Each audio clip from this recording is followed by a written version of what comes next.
हमारे साथ अनिल शर्मा जी हैं। आप बिहार कांग्रेस के प्रेसिडेंट रहे, आज आपने बीजेपी ज्वाइन किया। सर, क्या वजह है कि आपने बीजेपी का दामन थामा? बिहार में तो पप्पू यादव कांग्रेस भी ज्वाइन कर रहे हैं। पप्पू यादव तो कांग्रेस ज्वाइन करेंगे, इसलिए कि कांग्रेस को पप्पू यादव की जरूरत रह गई है, इसलिए उन्होंने ज्वाइन करवाया है। उन्हीं के भरोसे मैंने तो कहा कि अब नंदी को पप्पू के चप्पू के सहारे कांग्रेस पार्टी बिहार में करना चाहती है।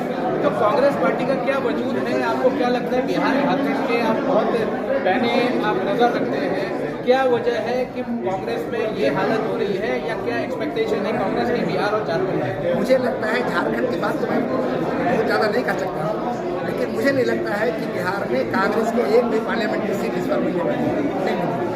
अच्छा, अब बात करते हैं आज जो आपने बीजेपी ज्वाइन किया, बीजेपी ज्वाइन करने का क्या वजह है? क्या आप गिरिराज सिंह और अश्विनी चौबे जी के जो वहाँ का जो उनका जो रुतबा है, स्ट्रॉन्ग इमेज है, वो आप पोजीशन लेना चाह रहे हैं बिहार कांग्रेस बिहार बीजेपी में? ऐसा कुछ नहीं है। मैं तो ऑलरेडी गिरिराज जी हमारे छोटे भाई जैसे रहे हैं, अश्विनी जी हमारे कंटेम्परेरी रहे हैं, इन सारे नेताओं से मेरा कोई कंपटीशन नहीं है।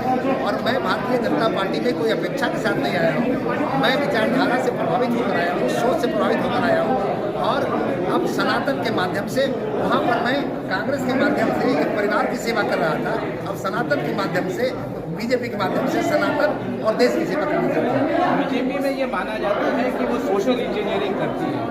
क्या आपको लगता है कि आप बीजेपी का चेहरा बिहार में और मुख्य रूप से आपको जगह भी मिलेगी? कांग्रेस में आपके साथ जो दुर्व्यवहार या आपको जो जगह मिली थी वो नहीं मिली, आज बीजेपी में आपको लगता है कि अभी और आगे जो स्टेट में असेंबली में चुनाव होना है उसके लिए? मैं बिहार में किसी उपेक्षा के कारण नहीं छोड़ा हूँ। मैं कांग्रेस की कार्यशैली, नेतृत्व की कार्यशैली के कारण कांग्रेस छोड़ा हूँ।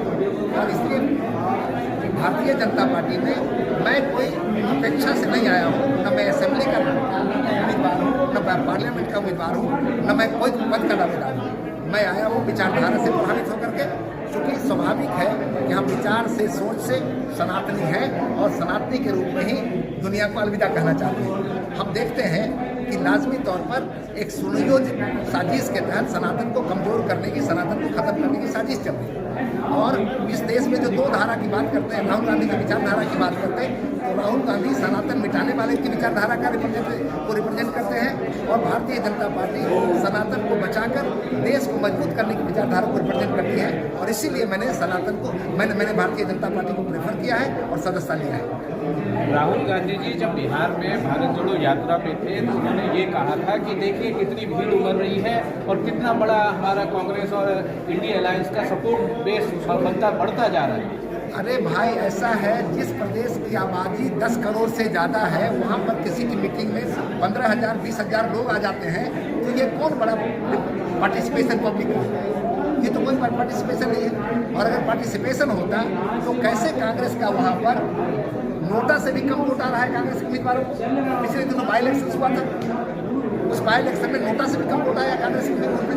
तो आप ये कहना चाह रहे हैं कि आरजेडी के साथ जो मिलन हुआ है कांग्रेस का वो ठीक नहीं है, उस नहीं होता तो शायद अच्छा वोट? आरजेडी के साथ जो समझौता है, वो समझौता के कारण ही कांग्रेस वहाँ कमजोर हो गई है और भी कमजोर होगी, क्योंकि ये गठबंधन अपॉर्चुनिस्ट गठबंधन है और कांग्रेस का नेतृत्व कमजोर है।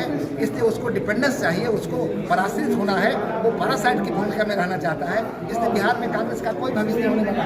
प्रधानमंत्री जमुई में अपना एक बहुत बड़ा विशाल आज प्रोग्राम किया। क्या आपको लगता है कि प्रधानमंत्री के जमुई जाने से जो उसके आसपास के डिस्ट्रिक्ट हैं, बांका के आसपास डिस्ट्रिक्ट तारापुर है, मुंगेर है, वहाँ बहुत अच्छा रिस्पांस करेंगे बीजेपी के कार्यकर्ता और बीजेपी को वोट मिल पाएगा? देखिए, ऐसा है, ये मेरे दावे की बात नहीं है, सच्चाई है कि नरेंद्र मोदी जी देश के सबसे लोकप्रिय और जनता के पसंदीदा नेता हैं। वैसी मीटिंग सिर्फ एक ही जगह नहीं, बिहार में और भी मीटिंगें होंगी, उससे भी बड़ी बड़ी मीटिंग होंगी। और नरेंद्र मोदी जी के व्यक्तित्व के साथ एक बात लोगों को जुड़ता है कि नरेंद्र मोदी अपने परिवार के लिए, अपने निजी हित के लिए पॉलिटिक्स नहीं कर रहे हैं, बल्कि भारतीय जनता पार्टी के माध्यम से और भारत सरकार के माध्यम से जनता का कल्याण करना चाहते हैं। और यही कारण है कि जो गरीब तबका के लोग हैं, कमजोर वर्ग के लोग हैं, जो सामाजिक समरसता में विश्वास करने वाले लोग हैं, वो तमाम लोग नरेंद्र मोदी जी को सर आंखों पर उठाकर उनका जिंदाबाद करते हैं। एक आखिरी छोटा सा सवाल, आप बीजेपी में आए, आप क्या अपने लिए रोल ढूंढ रहे हैं बीजेपी में? मैंने कोई रोल ढूंढने की बात नहीं की है। आप पूछ सकते हैं जिन लोगों से मेरी बात हुई है कि मैंने कुछ नहीं कहा है। मैं विचारधारा से प्रभावित होकर आया हूँ और पार्टी जिस उपयोग करना चाहेगी मैं वह जिम्मेदारी निभाऊंगा। विजय टेलीविजन से बात करने के लिए बहुत बहुत धन्यवाद और आपको शुभकामनाएं बीजेपी ज्वाइन करने के लिए। With camera person Deepak Pranab reporting for vision television.